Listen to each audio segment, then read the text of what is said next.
তুলিস ব্লগে সবাইকে স্বাগত।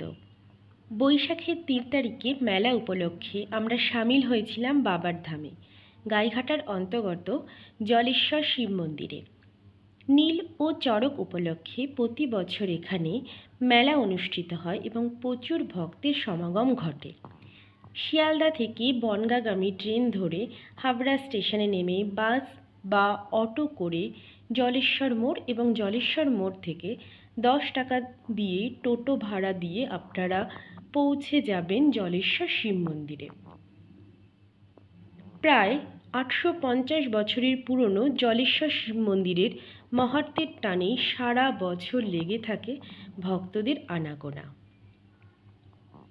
মহাশিবরাত্রির দিনে যেমন সন্ধে থেকেই শুরু হয় শিবের মাথায় জল ঢালা, তেমনি চৈত্র মাসেও পুজো দিতে দূর দূরান্ত থেকে ছুটে আসেন পুণ্যার্থীরা। তবে মন্দিরের মূল বিগ্রহটি বছরের নির্দিষ্ট দিন ছাড়া দেখা যায় না। মন্দিরের পাশেই 4 একরের বেশি জায়গা নিয়ে শিবপুকুরটি রয়েছে। সারা বছর মূল বিগ্রহটি পুকুরের জলের নিচেই থাকে। যেহেতু জলের নিচে ঈশ্বর বা মহাদেব বাস করেন, তাই জন্য এই অঞ্চলের নাম হয়েছে জলেশ্বর। প্রতি বছর বিগ্রহটি চৈত্র মাসের 3য় সোমবার শিবপুকুর থেকে তুলে নিয়ে আসা হয়। এই কাজটি করেন চড়কের সন্ন্যাসীরাই। পরদিন ওই বিগ্রহ নিয়ে পায়ে হেঁটে হালিশহর গিয়ে গঙ্গায় স্নান করিয়ে আনেন সন্ন্যাসীরা। আবার পয়লা বৈশাখের দিন মূল বিগ্রহটিকে শিবপুকুরে ডুবিয়ে দেওয়া হয়।